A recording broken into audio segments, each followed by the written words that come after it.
Oral traditions are often passed down in a culture in familial lines. Medicine healers, though, can skip generations or move from male to female, or in our guest case this evening, come down over thousands of years uninterrupted in a family bloodline. Joining us to talk about his life and book, The Making of a Healer, Teachings of My Oneida Grandmother, a Quest 2014 release, Russell FourEagles tells of learning herbs with his grandmother from a very young age, and even after her passing, being schooled and protected by her guidance. Being taught by spirit beings as well as physical elders, Russell FourEagles gives the reader keys to many things practiced by the Oneida peoples for centuries. One of them is the fire ceremony, which he will share tonight, helping many people heal from past traumas, accidents, illness, or other conscious and unconscious wounds. His memoir is a beautiful journey from childhood through various times of his past lives, as well as this life experience as a soldier in Vietnam, and his return and eventual practice as a gifted healer. I hope you all will join us throughout the evening for a beautiful adventure in a life and culture rich with wisdom, deep in personal journeying, and generosity of heart. Thank you so much for joining us, Russell. Well, thank you for having me. Well, I spent the weekend with you. I started your book on Friday, stayed with you all through Saturday night, and then wrote up the show. And I have to admit, it is my favorite genre, spiritual memoirs, and yours is just a beautiful addition to the genre. Well, I'm glad. I thank you for that. You start, as life does for all of us, in childhood. How did your childhood prepare you for what you do now? Well, when I was like 3.5 years old, maybe a little bit younger, I had a dream one night that my grandfather was going to pass away, and I woke up crying, and I explained to my mother that she had to go see him right away, but she never did, and he died that night. Well, later on, when I was 3.5, my mother got pregnant, and we lived in a 12 by 16 tar paper shack, pretty much without tar paper. And there wasn't enough room for all the kids there, so my mother asked my grandma if she would take one of the children. Of course, after she heard what I saw, she picked me. And by the time I was 4, she said that I was going to be the next grandchild healer in the family. And it was been an interesting journey. And you teaching me without teaching me, if you know what I mean. Well, and I think that's what's one of the beautiful things about the way you've written The Making of a Healer. You mentioned you went through years of notes and looking back, and is it such a gentle repetition? And I love that you talked about your own impatience. I relate to that highly.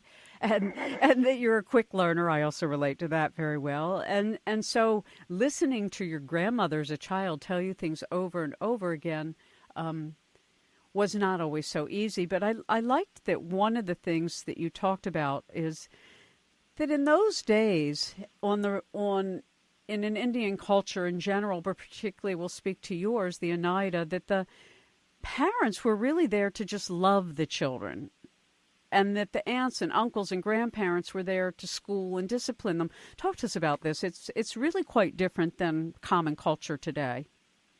Well, it's really an amazing way of teaching kids, because when the parents become the disciplinarian with the children, they get in trouble. They tend to run away. But in the village situation, as my grandma grew up, if you got in trouble, you run to your parents, because their job was just to love and nurture you.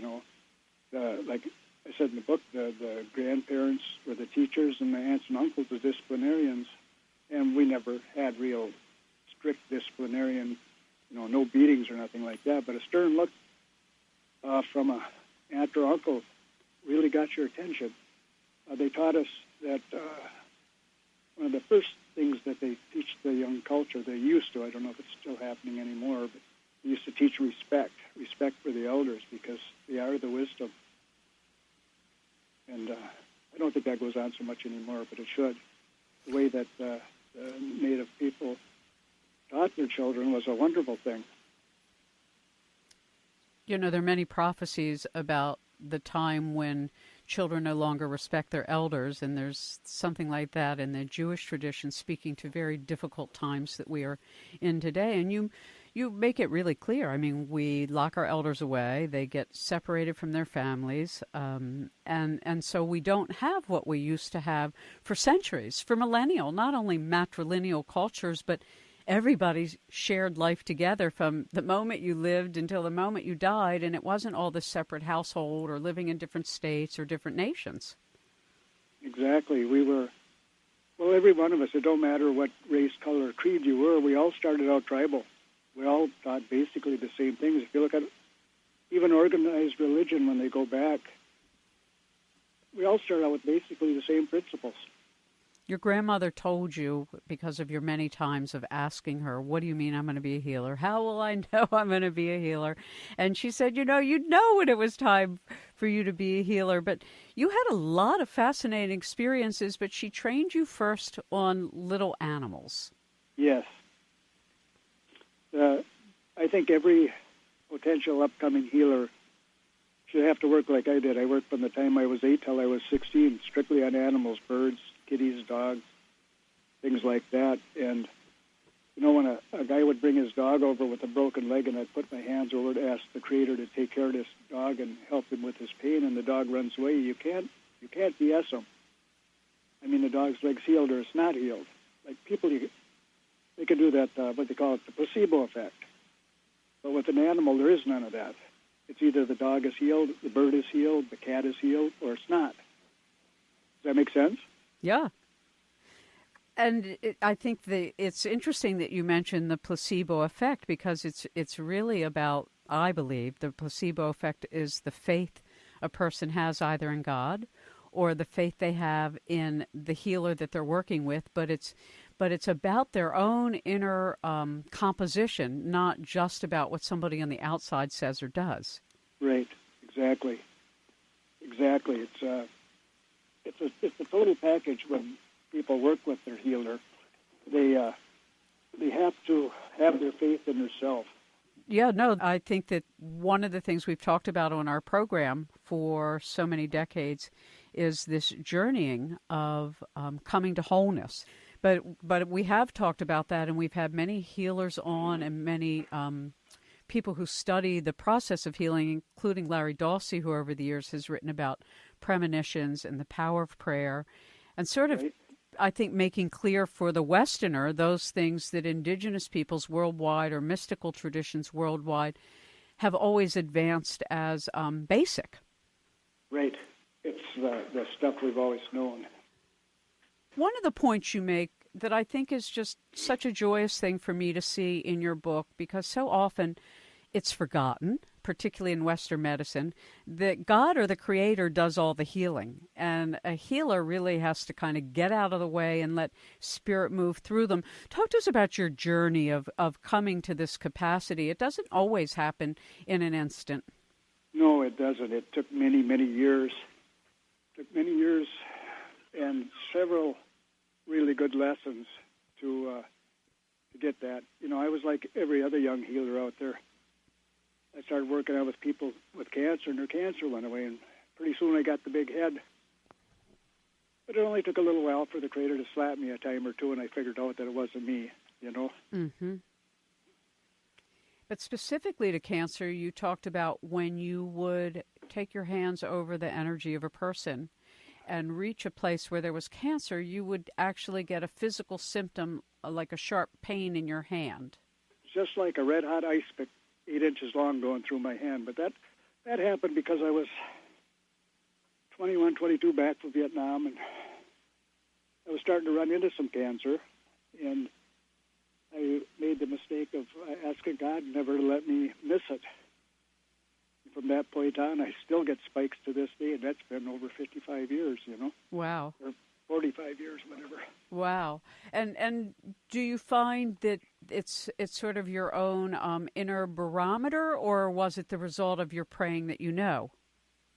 I'm pretty sure it's my praying, because at first I would only feel the cancer, but now I can actually see the DNA in my mind's eye when I'm working on somebody. Mm-hmm. I've had, what am I on? Got my 881st and 82nd cancer client today. Wow. Of that, I've been 99.6% successful. Wow. So let's talk about that specifically. What is cancer? I mean, we're all told it's an autoimmune disorder, and in Europe they treat it like a chronic illness, and here we go to war on the person's body. Right. And what I do is I ask the Creator to fix the cancer is really a mutation in the check gene. Do you know which one that is? No. That's the gene in our body that tells our cells to divide, and then half of it dies off, so we stay relatively the same size. But if they're not dividing and dying, you know what they're doing? They're dividing. And a couple billion divided cells later, you got the tiniest little tumor you could ever imagine. What do you think it is about the current quality of life on planet Earth that there is so much cancer? Absolutely. My grandmother started healing in 1905. And she healed till 1986. And she had very few cancer clients up until about the 70s. Now, I was kind of looking back on history here a little bit. I said, well, what is the difference? I started picking up cancer clients in the early 70s, too. And I said, well, what is the correlation here? Why is there so much more cancer now than there was then? Of course, obviously, it's the chemicals we put in our food. It's the chemicals that don't belong in our body that mutate the check gene. And one of the things I noticed was when cancer really started being prevalent when pharmaceuticals come out. That could be just an accident, but I wonder if they have something to do with synthetic chemicals that we put in our body when we use Western medicine. Mm-hmm. Well, there's certainly many people who would say that it didn't necessarily make their health any better, but suppressed illness. And certainly the more natural approach to healing in general worldwide is that we literally turn up the amplitude of a disease to drive it out of the body rather than trying to suppress it and drive it deeper into the bones and organ system. Absolutely. Absolutely. I had to give a talk at the neighboring hospital here Tuesday, I think it was. And one of the nurses, we was talking about cancer and Lyme disease especially, and one of the registered nurses who was putting the program on, she says, well, you guys in alternative medicine? I stopped her. I said, what do you mean alternative? I said, in my family, it's been around 8,000 years. How long has Western medicine been here? Yeah. It's very true. I mean, it's very true. And we live at a beautiful time, as difficult as it is, though, when all of these ancient methods and spiritual teachings are being passed on and opened up for the world, like a book like yours. You shared these exquisite methodologies that we're going to talk about. When we come back, we'll talk a little bit about the heart box, and later on we'll talk about the fire ceremony. If you're just joining us, our guest is Russell FourEagles, and his book, The Making of a Healer, Teachings of My Oneida Grandmother, a Quest 2014 release. Hello, I'm Catherine Ravenwood, author of How to Create Sacred Water, a guide to rituals and practices, published by Inner Tradition, Bear and Company. You are listening to 21st Century Radio with Dr. Zohara Hieronimus. I hope you enjoy the show and all of her wonderful guests. Please read my book and send your prayers to the water. Thank you, water, for your gift of life. I see you clean and restored. Amen. As we know, anything we put into water is amplified. So we can make every glass we drink holy. We can, at high tide, bless the water so that she carries it back into the deepest part of the oceans. Our guest, if you're just joining us, is Russell FourEagles. He's written just a beautiful memoir. If you are looking to learn something about Native traditions, specifically the Oneida tradition that he is a part of many generations, thousands of years long in his family, The Making of a Healer, Teachings of My Oneida Grandmother. It's a Quest 2014 release. So I want to come back to something, Russell, you mentioned kind of in passing in your book about that you weren't like the best student. Words and writing hasn't been your forte. And it dawned on me that there was a neurosurgeon who has since passed on, Leonard Schlein, who used to say that we left sort of this intuitive, matrilineal, matriarchal society at the time that Judaism, Christianity, and Islam all were learning languages, and that the language really took us out of the strength of our right hemisphere and moved us into a very linear left hemisphere society. Sure.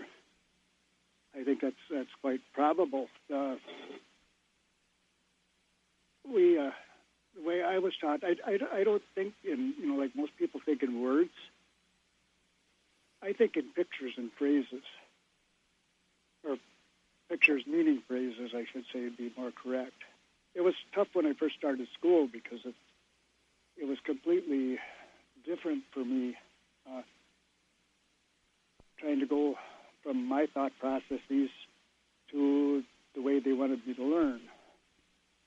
My grandmother told me when I was quite young that I was an indigo child, and I had no idea what that meant.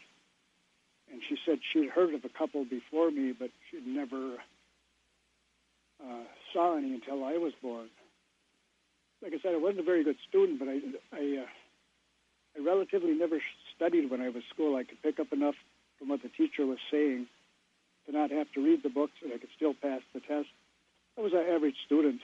I could have been great, but I wasn't, I think there are many of us like that who actually doubted our own intelligence because we weren't linear learners. We were holistic kind of learners who saw through our vision.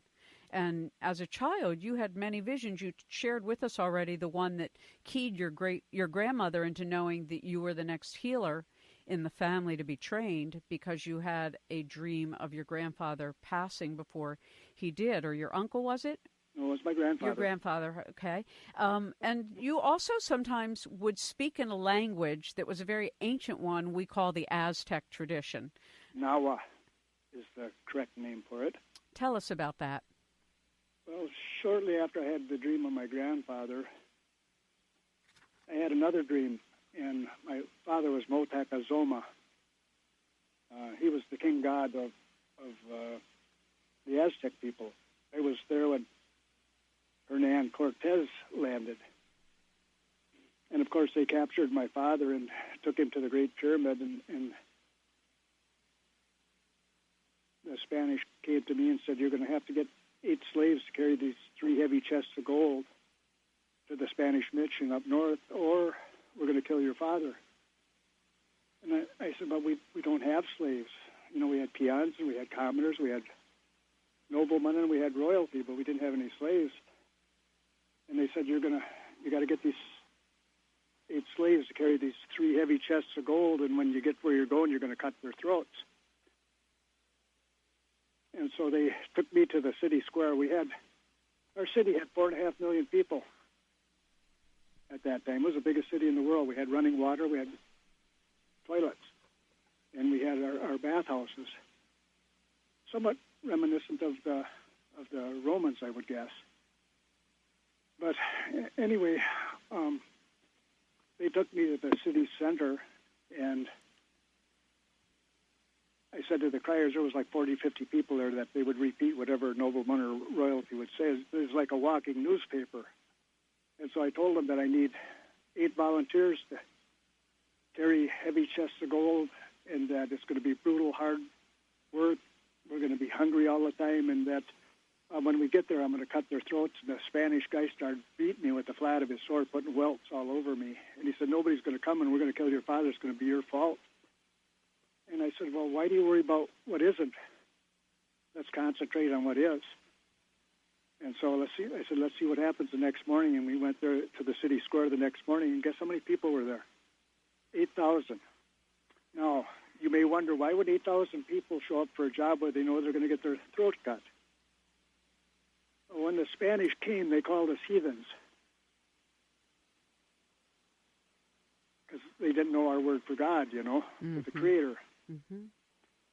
And anyway, the reason those people showed up was that in our way, in the Nawa way, Aztec way, we had 4 layers of heaven. We had a peon's layer, a commoner's layer, a nobleman's layer, and royalty layer. If you was a good peon, you'd make it to the peon layer, and if you weren't, you would just go away. You'd be your final death. If you were a good commoner, you'd make it to the commoner's layer of heaven, and if you were a good nobleman, you'd make it to the nobleman's layer of heaven.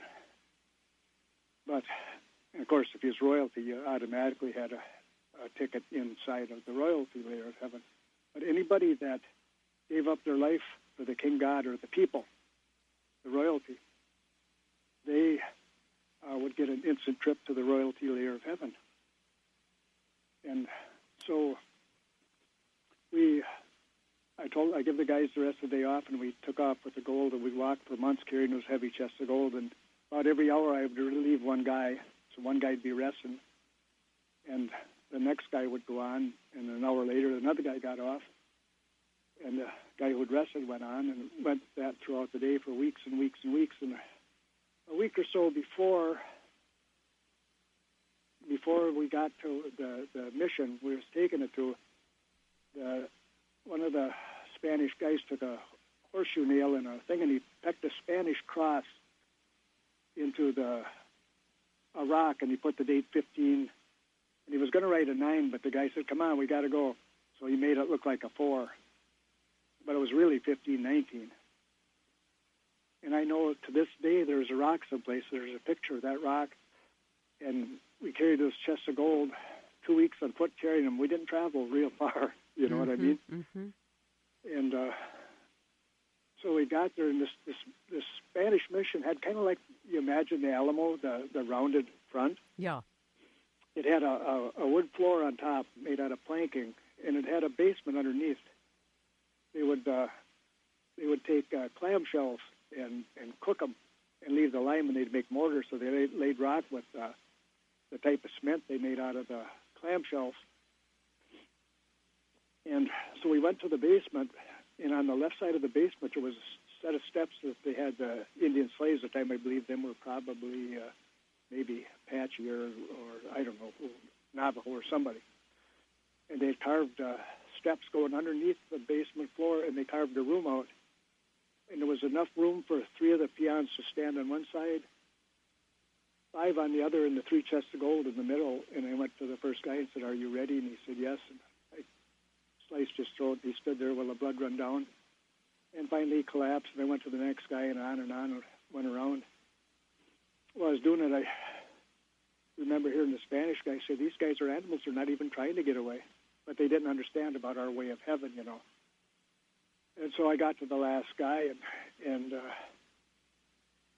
cut his throat, and I felt a pain in my back, and this sword come out my chest. They'd run a sword through me. He pulled it out, and I turned around, and I collapsed to my knees, and my blood was running out. And my wife had come in vision to me as I was speaking Nawa to her. And I said, "Take my children and go, because these guys lie. They're here to stay," you know. And I collapsed on the floor, and the last thing I remember seeing was that Spaniard's face with a look of horror on it, because in their way, the worst thing they could do would be kill somebody and have them curse you before they die, because there was nothing you could do about it. And I thought it rather humorous that for the rest of his life, every bit of bad luck that happened, he thought I was the cause of it. Mm-hmm. It was simply himself. It's a phenomenal thing to have precise recall of past lives, and many people do, and many cultures acknowledge that this is an important part of our current medical situation or our spiritual crises or our emotional imbalances. And you talk about that, as do others, fortunately, from around the world, and they call it technically biogenealogy, that we don't just suffer our own life this life. We also bring with us the soul memory of other lives. And I think one of the keys you talk about that your Oneida grandmother taught you was to walk in love and not to walk in fear. And it seems that oftentimes when we remember past lives, we remember the traumatic death, or we remember the traumatic death of our children, or we remember the trauma of the lifetime as it ends. What happens to those traumas? Well, those traumas get stored in our heart box, of course. and they will go with us from life to life to life to life as long as we don't deal with them. Now, I suppose I should inform your listening audience what the heart box is. And what it is a physical place. How many of your listeners do you suppose remember that first relationship breakup they had? They lost their breath and their heart physically hurt. And the reason that is the heart box is a little rectangle box behind our heart and our backbone. And it's about 3/4 of an inch square. Well, that relationship breakup we have when we're 13 or 15 or 18 or 21, whatever it is as big around as your arms when you hold them clear out. And you stuff that in that heart box, it expands. So when it expands, the backbone doesn't move, so it pushes against the heart and lungs. And then what happens is, after a while, you notice it goes away. Well, the Creator gave us the unconscious ability to steal energy off our own body to compress that stuff. Now, most ladies get that stiff neck. That's where they steal from. Most guys, we wreck our shoulders, and then we go to our low back. And so how we clear that is we do my grandmother's fire ceremony.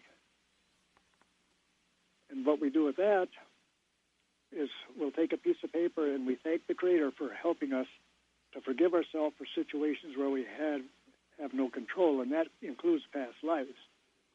If you remember them, you can ask the Creator to help you forgive yourself for whatever that trauma was that you put in there. And, I tell people, well, think what happened today that hurt you, or yesterday, or last week, last month, last year.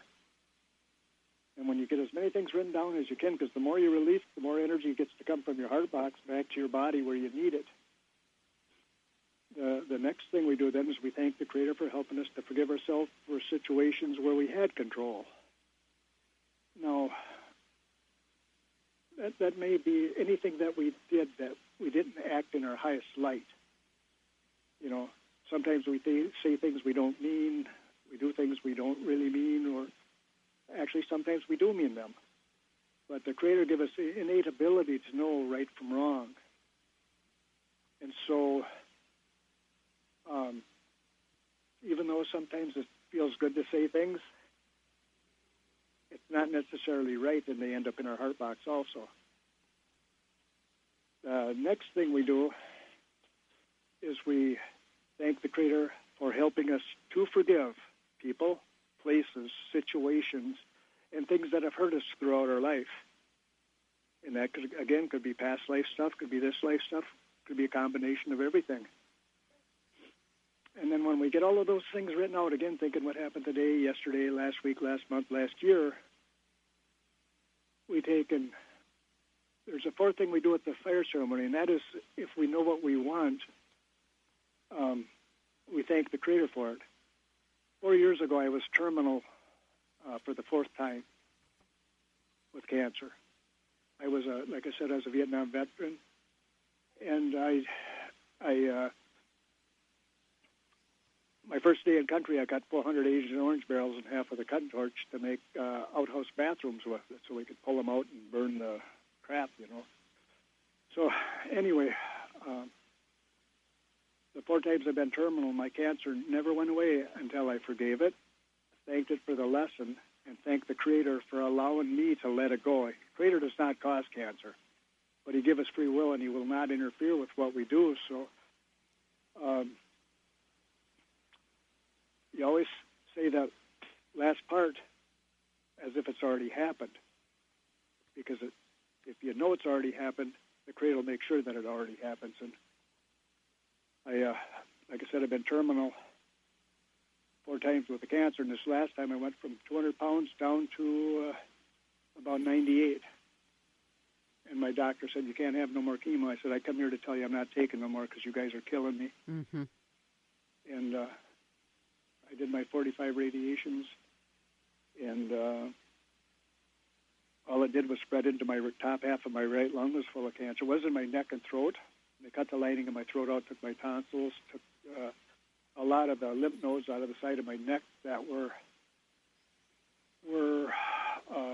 cancerous. Now, you may wonder, why would a medicine man do that when the other 2 times I was, or the 3 times I was terminal before this last time, I went and did my grandma's herbal stuff and the stuff that I worked out and got rid of it. One time in 12 days, I went from being terminal to being free of cancer. Well, the reason I did that was because I went to the doctor. I found a lump in my throat. I swallowed, and my food would go down, and it would go around this lump and then continue on its journey to my stomach. And I went and got 40 biopsies they took, and they said, yep, it's cancer. And he said, are you going to work with us? And I said, well, I don't know, Doc. He said, well, you never work with us. You come get your biopsies, you go away, and your cancer disappears. And I said, well, I don't know. I said, I'm going to do the same thing I do every time. I was at the Minneapolis hospital, which is 2.5 hours from Spooner. And that was Friday morning. I said, this afternoon I'm going to stop at Spooner, pick up a couple, 3 of my buddies, and we're going to go camping up to Copper Harbor, Michigan. That's as far north as you can go in Lake Superior. And I said, I'm going to go out on the peninsula and I'm going to pray. My grandmother taught me, that Native Americans, we use tobacco when we pray all the time. And she taught me if you're holding your tobacco up and praying, before the sun comes up and the sky turns red, you can ask the Creator a question and He'll answer you. And so I walked out of that peninsula 3:30 in the morning. I'm up holding my tobacco and praying and praying and praying. And the sky turned red, and I said, Creator, what is it you want me to do? And He said to me, well, you know how you've wanted to work with doctors the last 50 years? I said, yep. He said, you never work with them. And I felt a little bit like Jesus must when He said, well, they're going to crucify you, but it's going to be okay. Well, listen, Jack, you don't have the nails in your hand, Mm-hmm. And anyway, so I went back to the doctor, and I said, yeah, I'm going to work with you. He said, you are? And I said, yes, I am. And he said, all righty then. When I was out praying, what the Creator told me was, He said, they're going to cut you from the top of the ear to the bottom of the 2 bones between your neck. And they're going to take out most of the cancerous tumors. But they can't take the one that's hooked to the carotid artery because they'll kill you. He said they're going to cut your tonsils out, and they're going to cut the lining of your throat out, but the cancer's already in the second lining. He says they're going to do 3.5 months of chemo. They want to do 4, but it'll kill you. He says they're going to do 45 radiations, and when you get all done with all of that, the cancer is going to move into the top half of your right lung, and you're going to be dying when you leave the hospital. But he says not to worry. You're going to go home and do the herbs like I've always shown you, and you're going to do your maple syrup and baking soda, and your cancer is going to go away. Now, I was a veteran, and, I'll get to that in a minute. Anyway, so I went to the doctor Monday morning, right? And the doctor says, you going to work with us? I said, yeah. He said, oh, amazing. And I said to him, but before we start all this, Doc, can I give you a prophecy from God? He said, there's no such thing as that. And I said to him, what is it going to hurt you to write that down in the back of your little black book there? And so I explained, just like I did to you, about what the Creator said. And so he wrote her down. And sure enough, they cut my neck. They took the lining of my throat out. Ended up with a feeding tube. They did 45 radiations and 3.5 months of chemo. I was down to close to 100 pounds, and I said, I'm not taking, went to the doctor there, the oncologist, said, I'm not taking any more chemo. And he said, well, we're here to tell you that we're not going to give you any more because it'll kill you. And so I went all the way through, and sure enough, it moved into my right lung, just like the Creator said. I got down to less than 100 pounds, just like the Creator said. And they sent me home to die, just like He said. Now, since I'm a veteran, they put me on temporary full disability. Well, I was 100 pounds, couldn't walk, had to have a walker or help to get anywhere. And so I went home, and I started on my own protocol. And the first month from the time I got my first dose of chemo, 7 months I had diarrhea and vomiting, 7/24. So that first month I was home, I'd fill up my feeding tube. 5 minutes later, I'd have to have help to get to the bathroom so I could throw it up or lose it. through diarrhea. Well, anyway, as it went, first month went by. I wasn't feeling any better. I thought I was dying. I mean, I knew I was dying. The second month went by, and I started to feel a little better. And the third month went by, and I was feeling even better. And then, like I told you, they put me on temporary disability. Well, January, I cashed my October check, my November check, my December check. When I cashed my January check, they called me up. Said, "You cashing your checks?" I said, "Well, I hope so. I'd be starving to death if I wasn't." They weren't worried about if I was alive or not, if somebody was stealing money from them. Anyway, they said, "Well, geez, we maybe better do a PET scan." And so the 13th of January of 2012, they did a PET scan. And lo and behold, all the cancer was gone except for 3 spots in my lung. Now, the radiologist, the guy who did the PET scan, he said, "Well, you got to go talk to your doctor." I went to the doctor's office. He wasn't there. I waited a little while, and he came to the door, and he says, "Go home. We're going to do a PET scan in 2 months." And then he left. So I went home. March, I went back. They did a second PET scan, and now all the cancer's gone. Again, they sent me to his room. Again, he wasn't there. He come to the door and said, "Go home. We're going to do another PET scan in 2 months." And I said, "Just a second, Doc, before you take off. Are you or are you not? The doctor told me that we can only do 2 PET scans a year because it causes cancer." He said, "Yes, I am." He said, "Go home. Be back in 2 months." I went back in 2 months. It was all cleared in. And the radiologist again sent me to his room. This time he was at his desk, and he said, "What did you do, Russell?" And I said, "You know what I did." And he said, "How would I know what you did? I have 5,000 clients. I can't remember what we talked about." I said, "Look in the back of your black book there." So I went to the back of that leather book, and he sat down, he read, and he read. And he says, "How could you know this a year and a half ago? How could you know that this is exactly how it was going to go?" And I said, "Well, a prophecy from God's only a prophecy from God if it's true." I said, "If I had died, it'd been all bullshit, We have to take a little break. It's a beautiful story, and I hope everybody listening, because there's nobody listening who either themselves or a family member or a friend or a loved one hasn't had the challenge of what happens when you get a cancer diagnosis. We'll be right back. Our guest is Russell FourEagles. His beautiful book, The Making of a Healer, Teachings of My Oneida Grandmother, a Quest 2014 release. This is Deborah White Plume, Oglala Lakota from the beautiful Pine Ridge homelands, here with Zoe Hieronimus on 21st Century Radio. If you want to learn more about Oweaku or Moccasins on the Ground, our website is www.oweakuinternational.org.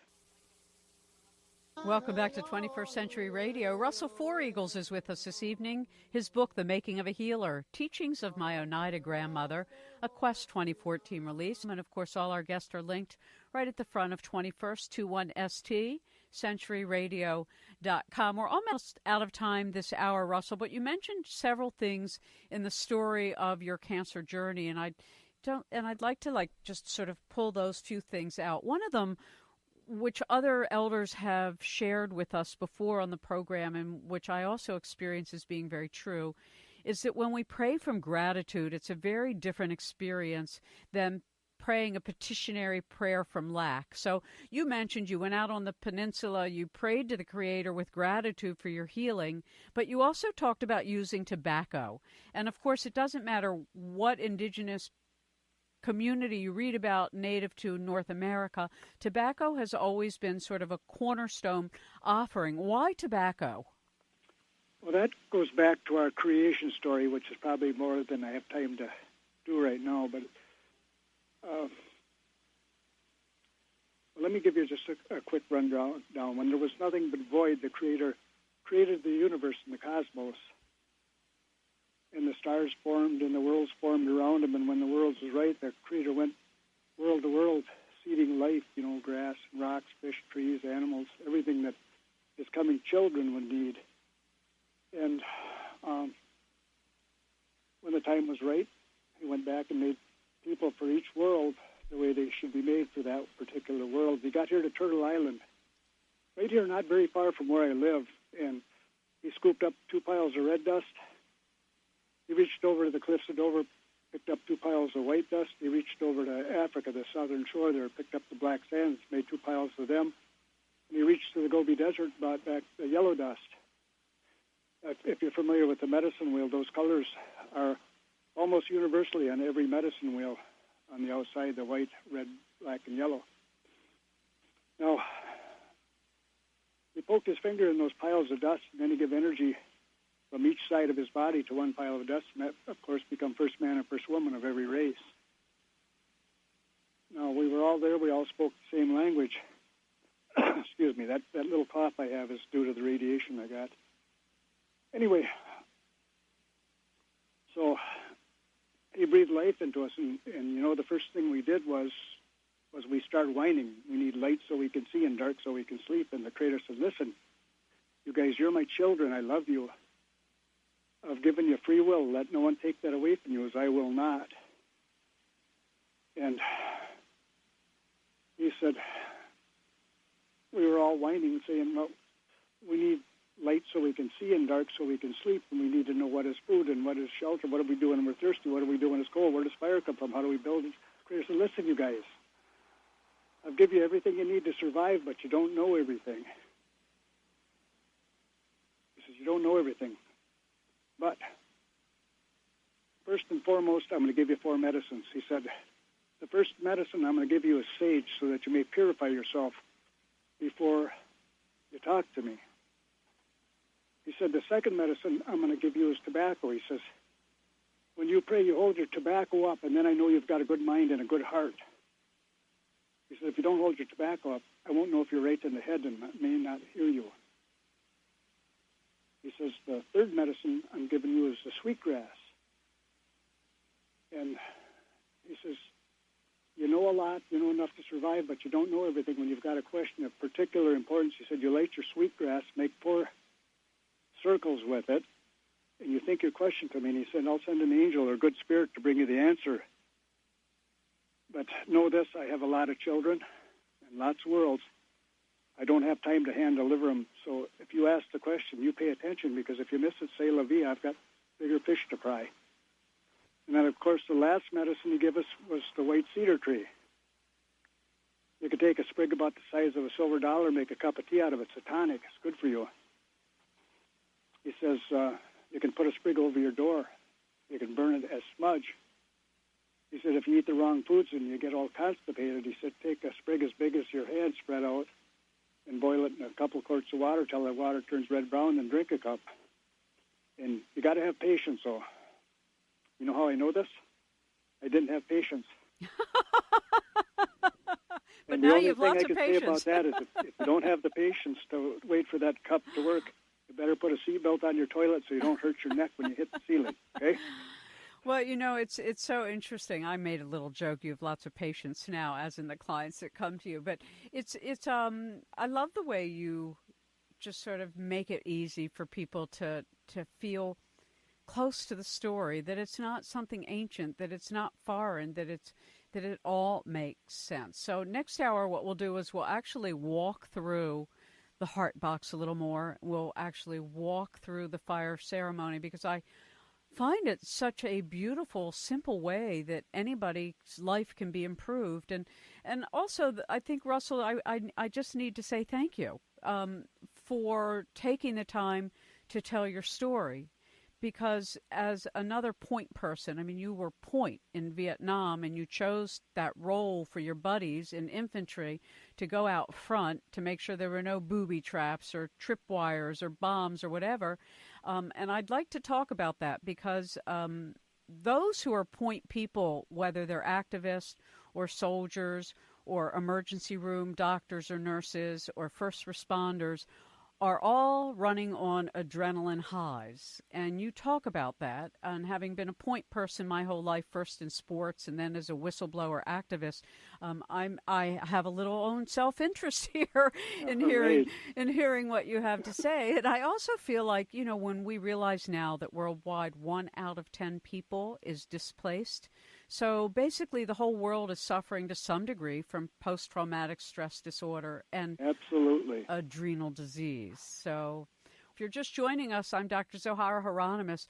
Russell FourEagles is with us this hour, and next, he's written a beautiful book. I encourage you all to read it. It's just beautifully done and will take you into that inner place where your heart lives boldest. The Making of a Healer, Teachings of My Oneida Grandmother, a Quest 2014 release. We're going to take a break. We'll come back to you next hour, and we'll cover this and more. If you're looking for a just wonderful memoir in the spiritual tradition, read Russell FourEagles' 2014 Quest release, The Making of a Healer, Teachings of My Oneida Grandmother. Russell continues to join us this hour. He is a medicine man covering the whole gamut of emotional, mental, physical, and spiritual healing. He has traveled the world, Canada, Mexico, Central and South America, as well as some European countries, and people come from all over the world to see him. One of the remarkable parts about being part Ojibwa, part Menominee, part Oneida is that Russell FourEagles was raised in the North Woods and trained by his grandmother, he being 202 generations of healers. It's an extraordinary reality, Russell, that you all have preserved, and it saddened me so much as it did you when you wrote about a medicine man you knew who had no apprentices and his medicine was lost with his life. Yes, it's a terrible thing when we don't share that. It's one of the things that my grandmother said to me. She said, don't lose the medicine. She says, make sure you pass it on. And I thought she had given me so much information from the time I was 4 that as soon as I could write, I started scribbling in notebooks. Boy, some of them are really hard to decipher, and some of them I've lost over the years. But because of the way she taught me, she asked a lot of questions. I'd ask a question, and she'd ask a question, and I'd ask another question. She'd ask a question. Next thing, I had my answer, and I wasn't really sure how I got there, but it worked. Mm-hmm. She would make me repeat a story over and over and over and over again until I had it right. Which is really how the best teachers teach, and it's not through dictum, and it's not through tests per se, it's repetition. I actually learned that as a broadcaster years ago. I've been doing this for about 30 years. In my first years as a full-time daily broadcaster, I believed I never should tell the same story twice. Humorous. Yeah, well, that was really what I believed. I felt like, everything had to be new all the time. And, of course, after doing that for a couple of years, I realized that that's not how people learn. They don't even really learn from information. People learn from story, and that's really what's so magnificent about the way you teach, is that you teach through story. And in some of your stories, whether it was your own vision quest or being lost or what you believed to be lost when you were a child, you discovered you actually have a spirit guardian. Yeah. Share a little bit about this with us. Well, my folks lived on a dead-end road. Our property was on the edge of an area called Casey Mounds, and at the time was 5 miles wide and 7 or 8 miles long without a road in it. I mean, it was just a big chunk of woods. And I used to wander off when I was little before I went to Graham's. Even after I went to Graham's, when I came back home and was living with my folks during the school year, they said, as long as I keep the field, they had a little 7-10 acre field below the house. They said, you can go in the woods as long as you see the field all the time. And so I'd wander around the field, and one morning I was going back there, and I saw a doe licking off her second fawn. She just had him. And so I sneaked right up on them, and they run down a little valley and up a hill, and I watched where they went, and I sneaked up on them. I got about 15 feet from the fawns again, and they did it again a second time. And I got close to them again, and they did it a third time, only the hill they went on was real brushy. So I went up there, and I was looking for them little fawns wandering around and around, and finally couldn't find them. Decided, well, I better get back to the field, and I walked up and down the 3 hills, and guess what? There was no field, so I walked back to where I was again, and I walked a different direction. Still there was no field, so I thought, well, as long as I'm here, I might as well enjoy it. So I went exploring, and I'd been out there for the longest time, I noticed the shadows started getting short. And then they were starting to get long again. I said, oh, geez, I better get out of here. And this is quite a condensed version anyway. Which we need. Yes. So anyway, I came to a big swamp, and I looked to the right. As far as you could see, the swamp wound back like a long snake going back to the right, and I looked to the left, and long, just like a snake again, going way back into the left. And I was way up high in the air, and I couldn't figure out how that swamp was up there. But anyway, I heard what sounded like an old John Deere. My dad had a John Deere tractor, and it had a big flywheel, and you'd spin it, and it'd go pump, pump, pump, pump, pump, pump, pump, and sometimes take off, and sometimes it'd just stop. Well, I heard one of them. I thought, well, maybe there's a house that direction, so I walked that way, and all I did was kick up a rough grouse. It was during mating season, you know, and that's what was doing the drumming, but I didn't know that at the time. And so I was following the swamp, so maybe this will come out somewhere, run into a great big huge tree about 120, 30 feet high with no bark on it. And I said, well, I can use that for a marker. I'll put my back against it, and I'll look for another big tree, and then I can walk in a straight line.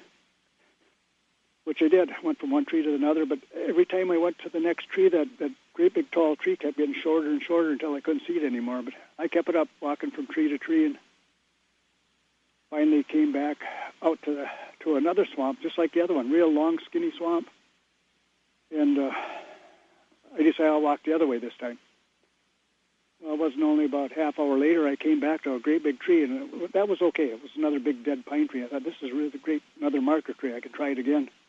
But when I walked around the tree, I looked up, and it was the same one I'd left about an hour before, and I panicked, and I went off running. And I ran and ran and ran until I couldn't run no more, and I was laying on the forest floor crying, asking God to save me, you know. I said, there must be something you need me to do. You can't let me die out here, because I had this big vision of a bear following me. Well, as it turned out,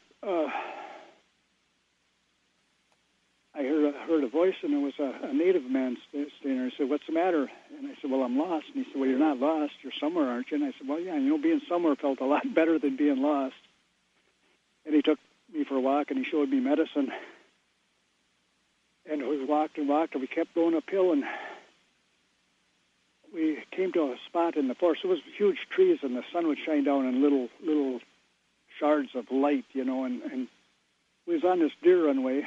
And up ahead there was one cross perpendicular to it, but the light was shining over there. And he said, "What's that over there?" And I said, "Well, it looks like a red rock."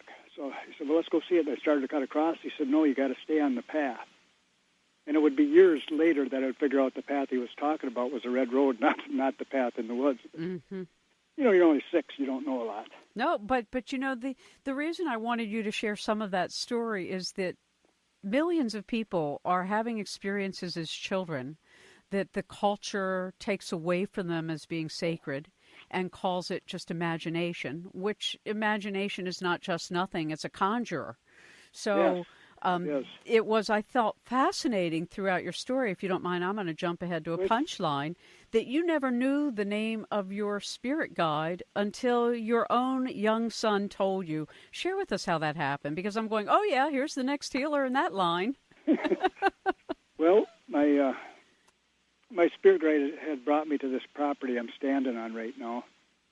And way back in the field, there was a little dip and a little tiny mound, and he told me that I had to build a house around that burial mound. So I designed a house that had a 20 by 22-foot garden so I could surround that little bitty mound. And I built the house, and we were just about done, probably a month from being done. I told my wife of the time, I said, let's put the house up for sale. I don't want to be a landlord.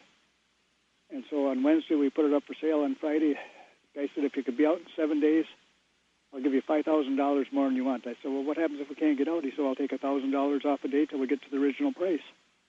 Well, we got out. So the kids' rooms were carpeted, and we had their beds all set up, and the wife was putting dishes away. And me and the youngest daughter were watching TV on top of a cardboard box because we didn't have our entertainment center yet. And we heard this blood-curdling scream, and I went running down. Now, this brand-new house hadn't been entered in the dark. So we've got a double hallway, entrance hallway, then we've got a hallway in the bedroom, and I went back in that bedroom, and I couldn't find the light switch. Pure black in there. And so I finally found the doorknob. I opened it. Well, my little girl come running in. She knocks me in the thing. I think, oh, great, I'm in here with a murderer now that can see in my killing my kid, and now I can't do nothing about it. But finally I found the switch for the bedroom. I turned it on, and my little boy's got his blankets pulled right up to his chin, and there was a butt print on his knees. And I said, "What's the matter, Trav?" And he says, "Well, Dad, this guy's sitting on me." And I said, "Really? Is he hurting you?" And he said, "No." I said, "Well, he's a spirit, Travis." I said, I can't make him do anything. I said, "Why don't you ask him really nicely?" So he says, "Mr. Chicago, would you please get up?" And the butt print came out of the blankets, and he jerked his knees up. And that's when I discovered that was my spirit guide name, because my spirit guide is buried in this little mound here. When I was digging the basement, he made me move the house 3 times to get it just right. Yeah, and if people read your book, they'll realize that we're not just talking about moving it on paper. You staked it out, taken days and hours, and then at night you're told, "Oh, no, you have to move it again," and then again. And I was thinking, when you were telling us about the story of your own journey to overcoming cancer, that on the 4th time you got it as a result of the Agent Orange and other things you were exposed to in Vietnam, that you did what Spirit told you, even though it seemed like it was going to take your life. So let's talk for a moment about listening to Spirit's call and what happens when we don't answer. Well, the main thing is if you don't answer, first they blow a little breeze at you, and then they'll take and give you a little punch, and then if you don't listen the next time, they'll take a 2x4 to you. Just how it is. Or as we sometimes joke, they'll just go find somebody who listens a lot better. Mm-hmm. Well, I find the Creator has got a great sense of humor, but he's not afraid to use a 2x4. When you were in Vietnam, I mentioned at the end of last hour, and something I wanted to talk about this hour, I'd like to sort of get a jump on, which is the fact that so many people are suffering. I'd say the whole culture. If you watch news, it gives you some form of trauma. If you open your heart, there's trauma planet-wide, and you feel it. Worldwide. Yes, exactly. Sure. So we're basically all suffering to some degree of post-traumatic stress disorder. And I mentioned that, doctors, emergency room paramedics, frontline responders, people like me who have been whistleblowers in the media. I would almost say, as I've said to some firemen who go hyperthyroid like I did, I went, well, it's a real nuisance being an adrenaline junkie. Yeah, for sure it is. Talk to us about that. Well, when you come back to the States, we weren't welcomed home, when we come back. They were throwing water balloons filled with urine at us. And when I was walking through the airport in O'Hare Airport in Chicago, I don't know if you've ever been there, but it's got corridors half-mile long, And I'm walking up the corridor, and there was a little skinny gal I could reach around her with both hands, standing at the water fountain. I said, "That little girl must be a camel. She'd been drinking there for 15 minutes, and I just go past her." She turned around and spit a mouthful of water on me and called me an effing baby killer. I said, "Excuse me, miss, you must have me mixed up with somebody else." I said, "I never killed no babies in Vietnam." And I said, "Besides, why are you protesting the soldiers?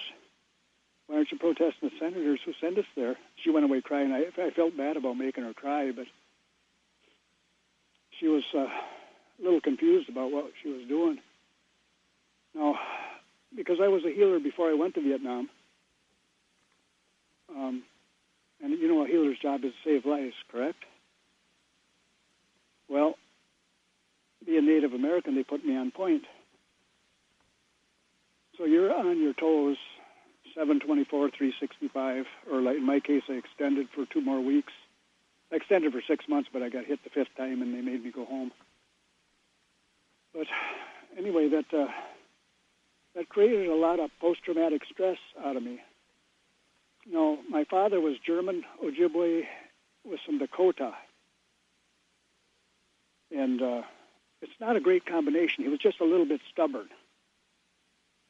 And I picked up some of that. Now, my grandmother taught me this fire ceremony when I was like 6, 7 years old. And she gave it to me to give to people. But I was the national... In 1996, I was the sleep study for the National Sleep Foundation. I was the movie they did. I did 6 24-hour sleep study periods where they film you and put the wires all over you. And I slept 2 3/4 hours a night in 10-minute segments. The rest of the time, I was full of adrenaline from nightmares I was having about the people that I'd killed. And because I took after my dad, I was a healer. I didn't have to do the fire ceremony. Not my most brilliant decision I made when I was 21, but one I made and I stuck to her. Well, after 18 years of therapy in the VA, and them telling me that there was nothing they could do because it's nightmares and they can't shut my brain off because they tried every pill they had, I went home and my wife says, for about the 150,000th time, maybe you ought to do that fire ceremony. And I said, well, I really don't have nothing to write about because, Vietnam don't bother me, except for maybe occasional nightmare. But after hearing the news that there was nothing they could do, I just had to learn to live with it. I decided, well, maybe it'd be worth a shot. So I sat down and I wrote out my first fire ceremony. And 23 pages later and 2.5 gallons of tears, I was done. And I took my tobacco and I put my final prayer in it, and I put my tobacco inside the paper, and then I wrapped it with a red cloth, and then I burned it. And I slept 8 hours for the first time in 20 years without a nightmare.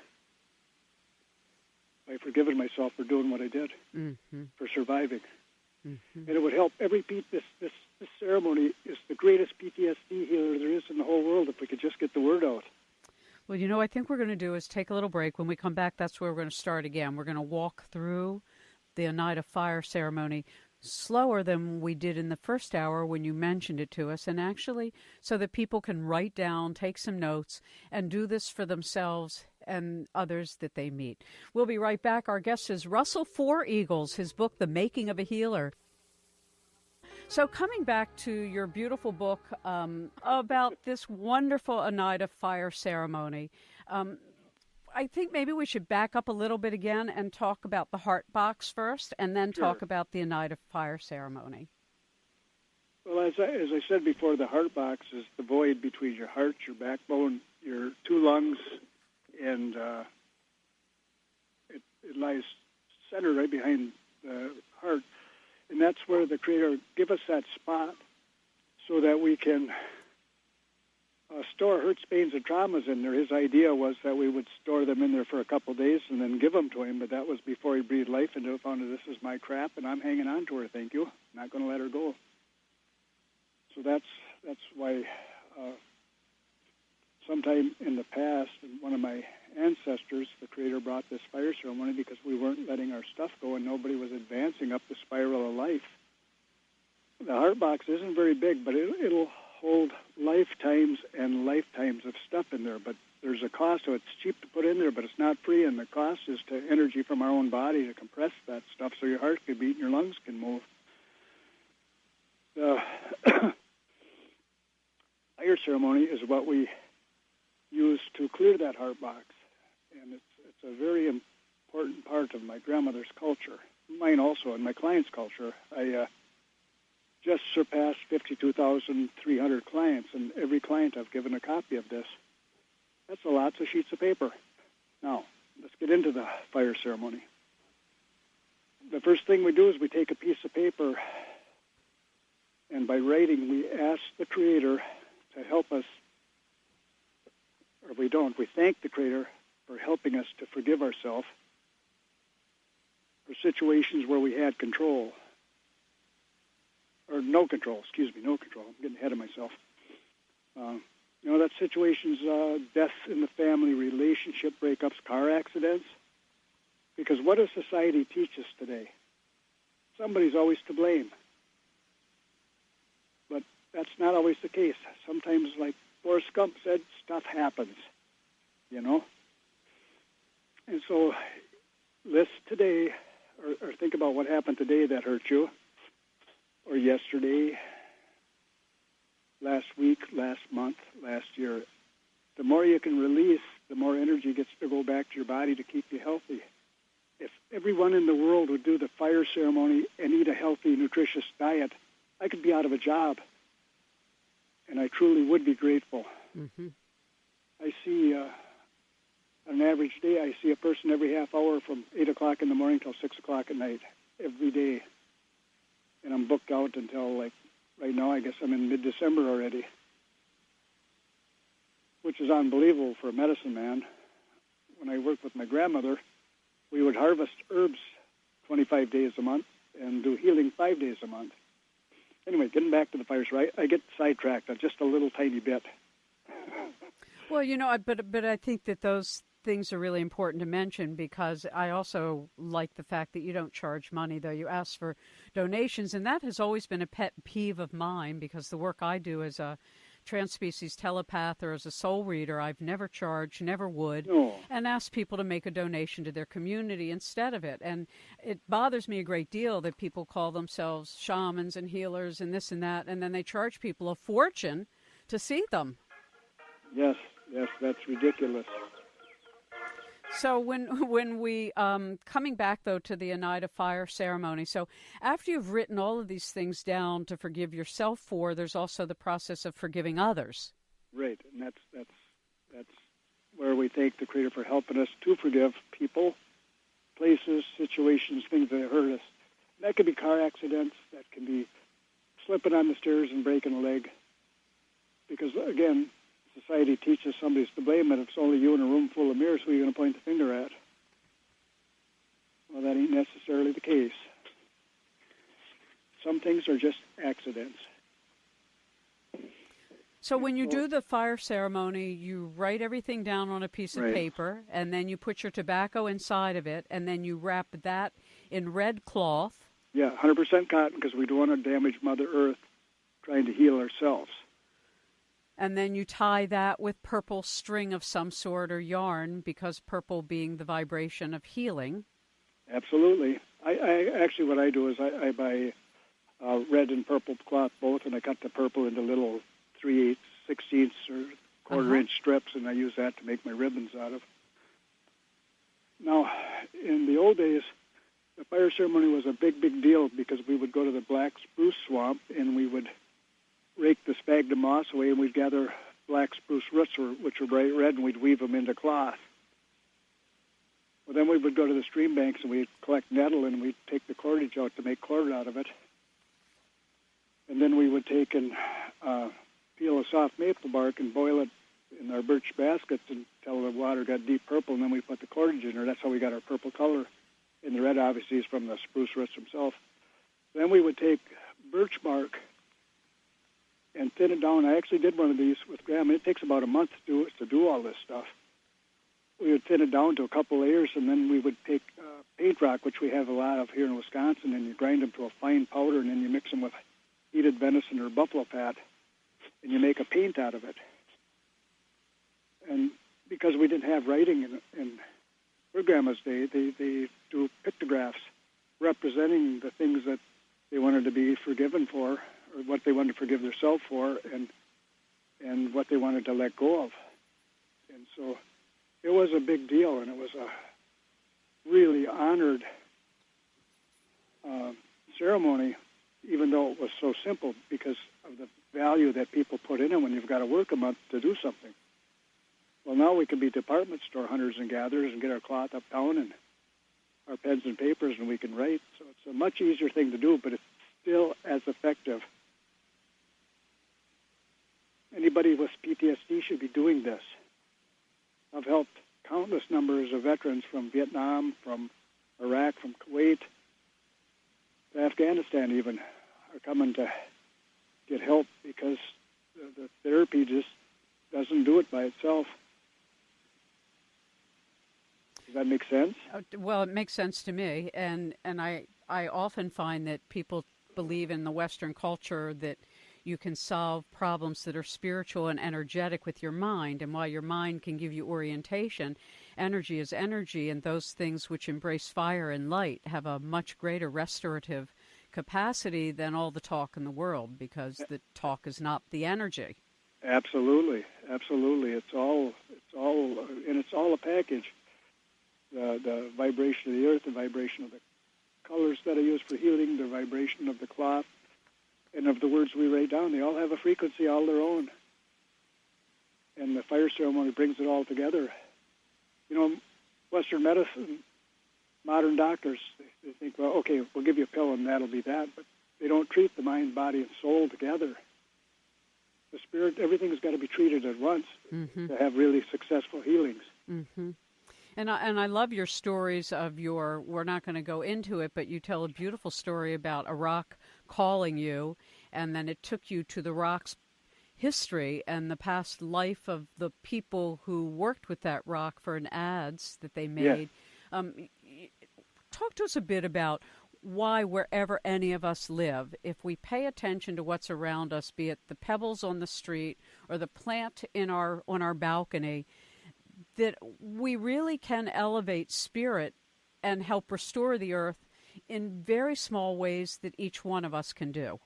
Absolutely. If everybody would just be grateful to the plants, Mother Earth, our medicine, everything that's out there carries its own energy, and everything likes to be acknowledged, even the spirits that walk on the earth that most people can't see, can't hear.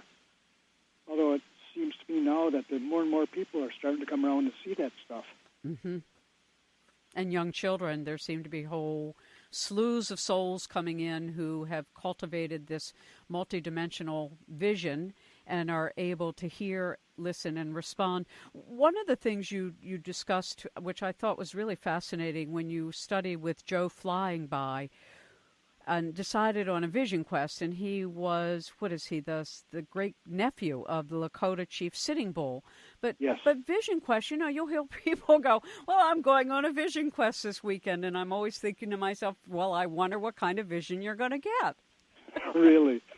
Yeah, it takes a year to prepare for a vision quest, to do it right.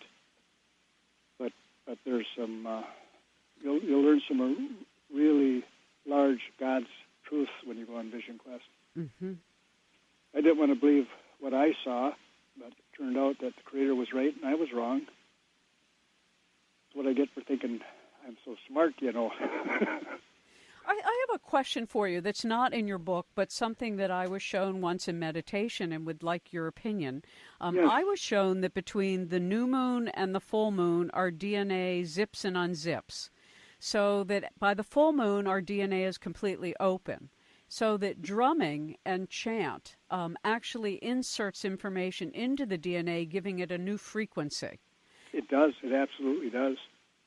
Every bit of healing I do, like I said, I use frequencies, and definitely in the mid-period between there, it seems that the healings actually are quicker. Not that they never work, they always work, but there's certain periods during the moon phase that they will just work better, and I'm sure it's because that DNA is open to being changed by the frequencies that I use. So. Mm-hmm. And so it dawned on me that when we had matrilineal cultures, we also had a lunar timekeeping, so that everybody's biological rhythm was the same as the Earth's tides, so that we were all kind of at this much greater harmonic amplitude all together, able to change the Earth through our thoughts in a very positive fashion. Absolutely. And there are groups of people now that we will get together, and thousands of us pray to help see that we can change Mother Earth for the better, because the way we treat Mother Earth as a whole is not very good. You know what I mean? We just trespass and trespass and trespass, taking, and never giving back. Well, we do our drum circles here and whatnot, and we sing and pray for Mother Earth to help her, because I wish there was a lot more people doing that, because it would be better for the whole. You can't just take, and expect that to go on forever. Exactly. One of these days she'll get tired of our trespasses again, and she'll have another cleansing. Well, I'll tell you what, when we come back, I'd like to talk about that, because I know one of the beautiful teachings of White Buffalo Calf Woman and the Lakota teaching is that the buffalo stands on 4 legs, and that we have these 4 ages, and we've already had 3 cleansings. They say that by the time the buffalo loses its 4th leg, that's when there's no reason or no humans. But I'd like to hear from you what your grandmother taught you and what you see as well. Hello, my name is Judy Tallwing. I'm an Apache elder and a medicine woman, and I do medicine paintings. I'd like to encourage everybody to please go to the American Visionary Art Museum at On Key Highway because it's a great light in the city of Baltimore. And you're listening to another great light in Baltimore, 21st Century Radio with Dr. Zohara Hieronimus. Thank you. Welcome back to 21st Century Radio. Russell FourEagles has been with us this evening. His beautiful book, The Making of a Healer, Teachings of My Oneida Grandmother, a Quest 2014 release. And I thank you, Russell, for making it something that's not a big mystery, and you don't have to go pay $2,000 to a weekend workshop and become somebody's apprentice. Great. Well, my grandmother was really great about wanting to get the knowledge out to help people. Healing is never... has been, never will be about money. It's about helping people. Exactly. And that really is the true calling. And I love that you point out that all of us are capable of healing. But as you also say, just like we can pick up a bat and a ball, not everybody's a Babe Ruth. So you go looking for the Babe Ruths as your apprentices, but it takes a long time to seriously apprentice. So it always bothers me. And I tell people, stay away from people who have weekend workshop titles. You know, master this, Empress of that, because it's just not authentic, and it can be very dangerous. It's not just that, you're wasting your money. It's that it can really interfere with your own progress. So we live at a very interesting time, as they would say. We all know that the earth is disassembling, but at the same time, we're called to restoration and preservation. What can each one of us do to make a difference? Well, about once or twice a year, we have a large gathering for fire ceremony, but it's not about us. It's about our gratitude to Mother Earth and asking the Creator to please help take care of her. And we could get more groups doing that. We could raise the vibrational level and really help stave off all of the damage we're doing to Mother Earth by our factories and people who are so into greed they don't care about Mother Earth. And it would be a great thing if everybody would do that and start these groups up. I have them in California and Iowa and all over going now, but it's really cool. I've been putting out this fire ceremony, like I said, since 1967. And my sister-in-law went to a wedding in Iowa, and I didn't know anybody at the wedding, but they were doing my fire ceremony, and they learned it from an Ojibwe woman up here that I had taught it to. It's really a great feeling to know that people are really caring and doing this. It's really, really helpful to Mother Earth. And as you also make clear, you don't have to make a big bonfire with 3,000 people. You can actually, you pointed out, get a big can and open up some holes at the bottom so it has ventilation, put some coals in it, light your coals, and when they're white hot is when you actually put your prayers and your bundle of tobacco and the cloth onto the fire. Exactly. In fact, I've got a big white German Shepherd dog that I got. A lady called me. Her husband was in Mayo Hospital, and his pancreas was half gone, ate up by cancer. And she said, "I don't have any money." I said, "You don't need money." She says, "You saved my husband. I've got a 3-month-old German Shepherd, white German Shepherd, and I will breed my puppy and give you a dog." And I said, "How about we let Creator save your husband and you keep your damn dog?" but she runs around here like all get out now, and I wouldn't trade her for the world. But it wasn't exactly what I wanted. But, that's what real healing is about, is helping each other, not about the money, like I said before. Well, the white German Shepherd, I also have one, which I rescued from her. I say she rescued me. And they are actually the closest of the dogs to Wolf. Yes, they are. So my dog here is my doorbell. Mm-hmm. Mine too. Yeah, nothing gets by him. No, and it's so interesting because I've noticed not just among my dog, who is also a white German Shepherd, but that they see spirits, and that spooks her out more than anything physical. Yeah, much. I mean, I've been in the house. Well, like I said, my house is built around a burial mound. There's 11 people in there. Mm-hmm. And a lot of times she'll watch you walk right through the wall. Mm-hmm. You see your eyes go doot, doot, doot, doot, doot, doot. Exactly. That's what I see my Bella do. She'll just watch them walk through a room, walk around the room. Then, of course, she comes running over to the side of the bed, looking for me to protect her. It's a very interesting thing, though, Vision, and I'd like to spend a little time before our time together on the program ends about waking visions and dreaming visions and spiritual visions and why they all matter. Oh, they all definitely do. I would say the most powerful vision is the waking vision, like when you're on Vision Quest. Mm-hmm. You see the deep, real meaningful stuff. And dreaming visions are good too because they can be keys to your past lives. Like I told you, I grew up in a tar paper shack. We had no electricity till 1959, and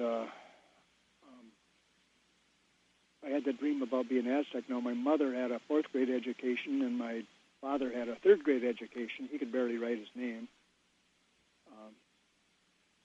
So when I woke up from the dream, when the Spaniard run the sword through me, I woke up crying, and she said, "What's the matter?" And I said, "Well, the conquistador just stabbed me in the back." And she said, "There's no such thing as that. You just made that up. Now you go back to sleep. Quit bothering us." Mm-hmm. And it was after that I could speak Nawa fluently. But then again, my mother and my dad were both half Indian, and they wanted me to be a white person, so they wouldn't allow me to speak Oneida or any native language. No, we didn't have any money because it was really hard for Indian to get any money back in the 50s here. So my mom made this lye tallow soap, and every time she'd catch me speaking Oneida or Ojibwe or Nawa, she would wash my mouth out with it. It burned like sin, I'll tell you what. By the time I was 6, I made sure I was way away from her, except for the time I got lost up in the woods. Mm-hmm. I didn't want to lie to her, so I told her in Nawa that I'd been lost in the big woods. Mm-hmm. Then she chased me with the soap, of course. Yeah. But I think but the important thing is that this happens to our children all the time. I say, Ritalin has destroyed some of our most creative children. Absolutely does. Well, I had told you that my grandmother told me I was an indigo child. Right. And boy, do I know them well. But there are children now that are crystals. My youngest daughter is a crystal child. They're every bit as brilliant, every bit as smart, but they're not rebellious. Like, I was always bucking against boundaries. My dad would say, "Don't cross that line or you're going to get a spanking." Well, I'd cross that line to see if I got the spanking. Sure enough, I did. Yeah, I think that's why you and I have an affinity. I joke. I spent a lot of my childhood in school in the principal's offices, not for doing anything bad, really, just speaking out of turn or, not bored. Listening to a teacher, just not wanting to be bored. Right. I would get so bored because I could pick up what the teacher said in the first couple of minutes, and then I had to wait for everybody to catch up. Yeah, so we're lucky, Russell, that we weren't born in this time period because they would have tried to give us a pharmaceutical to fry our brain. Absolutely. I was about 24, 26. I'd been out of Vietnam, and I was working on the pipeline before I became a pipe welder. I was laboring on the pipeline, and we were putting gas mains in, and I'd shoot the whole hog across the street, and I'd dig out the ditch, And a lady in the business would come up, and she said, "I'm working on my PhD, and I'm going to do an IQ study for the state of Wisconsin. We're going to have everybody from every field there is at the University of Wisconsin-Stevens Point, and I want you to be the control." And I said, "Well, what I got to do?" And she said, "Nothing, just show up." And I asked her, "Does it pay anything?" She says, "No." And I said, "Does it cost anything?" She says, "No." I said, "Well, I guess I can do it then." And so I went to this test, and the first test was an engineering test, 300 questions. Took me 7 minutes. I mean, it's like I didn't really have to do anything. It's like they were highlighted for me. I just had to mark them. Mm-hmm. And I took it up to the professor, and he said, "Well, you're not done yet." He said, "This is a 3-hour test." I said, "Well, I got them all answered. I don't know what else I can do." So I went around, monkeyed around, and every test was like that. The next test was an hour and a half, took me 15 minutes. And I got thinking about, well, how come I'm going so fast, and there's professors and doctors and psychiatrists and all these other people in there. And it's taken them 3 hours. They're still working on that first test, or they're taking an hour and a half, and they're still not done with the first test. Then I got it. I had the control test. I figured, well, that must be a really easy test to make all those smart people work a lot harder, right? And so I got through the whole test. A month or so later, I was on the same gas main out by the Marshfield Clinic Hospital, but beyond it, and 40 blocks from where she found me. And she comes stomping up, and you know how you can read people's body language? Sure. She's pissed. She come up to me and she said, "You're a terrible control." And I said, "Did I flunk?" And she said, "Well, you can't flunk an IQ test. What's the matter with you?" And I said, "Well, what's the problem?" She said, "The closest person to you was 131. And they were 39 points below you," or something like that. Mm-hmm.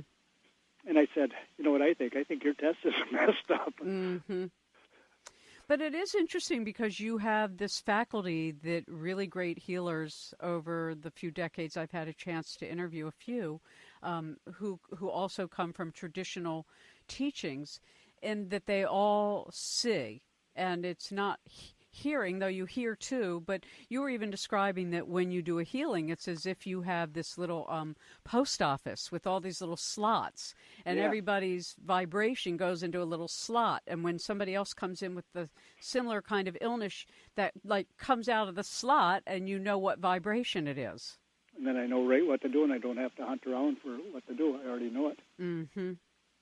And so when you have your hands over the energy field of a person and you feel the varying temperatures, how do you tune something up or turn it down? Well, it depends on the first time I go over a human body, I use an aquamarine light, if you understand that. But it's not the color's not the important part. It's the frequency of the color. And what that does is it stimulates negative energy from the body. It gets the cells to release it somehow. Mm-hmm. I'm still not sure how it works. I just know it does. Mm-hmm. And after I go over the body and get it all smoothed out so there's no hot spots, cold spots, well, then it's time to start the healing. And I use it's like a royal purple light. But again, it's the frequency of the light, not so much the color of the light. Mm-hmm. And I'll go over the body then and apply the healing to wherever it needs to be. And then what I do after that is I take and wrap them in a cocoon of blue light. And that'll seal the healing in for 4 days, really super strong. After that, it starts fading. But if people do a fire ceremony, it'll last a couple of weeks and probably finish the healing completely. Beautiful, beautiful method. No, it is true. Go ahead. I've lost 12 people out of my 700 or 881, whatever it was. Mm-hmm. Cancer clients, and the only ones I've lost wouldn't take the herbs, and they wouldn't do the fire ceremony, and I can't for any reason understand. Mm-hmm. Well, you know, you've touched on so many beautiful things for us tonight, Russell, and one of the things we didn't get to is the name FourEagles. Can you tell us that in like 45 seconds, how you got that name? Well, that came down from a great, in all of the 200 generations, there was 6 males before me. And for whatever reason, they were all FourEagles. And it was passed down to me. Well, it's a beautiful name, and you carry your lineage beautifully and have made such a difference on earth with your walk that I thank you for your gracious generosity with your spirit, your healing ability, and your love for Mother Earth and those who come to you. Well, thank you very much. I sure appreciate you having me on the show. Always my pleasure when I can help people in one way or another, and I believe this has been helpful tonight. I do as well. I'm so glad you were able to share some about the heart box. We didn't get to the breathing technique. We do have a minute. Is there any way you can do that quick breathing technique? Sure. Okay. What I do with my breathing technique is, everybody's seen football on TV. They got that imaginary line out there and tells where the ball's supposed to be or something. I don't know what it's for. I don't follow football. But anyway, I turn that sideways on top of my head, and I take a deep breath in my nose. And I use that imaginary line, which I turn to purple, and I push it right down through my body. As your breath comes in and starts going down your lungs, you take that line, push it right down through your feet into Mother Earth. And when you exhale through your mouth, she takes that negative energy, transmutes it into positive, and when you exhale, you're pulling up good, positive energy from Mother Earth. Yes, beautiful. With the hands straight up, you bring spirit down and then ground the negativity into the earth. Yep. And then as you exhale, you bring positive energy again back up from your feet, back out through your hands. And when you learn to do that, you can get rid of headaches, minor aches and pains real easily by sending them to Mother Earth. I haven't used an aspirin for a headache in probably 40 years. Russell FourEagles, thank you so much for being our guest on 21st Century Radio. Everybody go buy this beautiful book, The Making of a Healer, Teachings of My Oneida Grandmother. And here we are at the end of the hour. 21st Century Radio is produced by Hieronimus and Company. Our executive producer and research assistant is Laura Kortner. Our engineer is Noah Dankner. I'm Dr. Zohar Hieronimus, and we hope you enjoyed the show.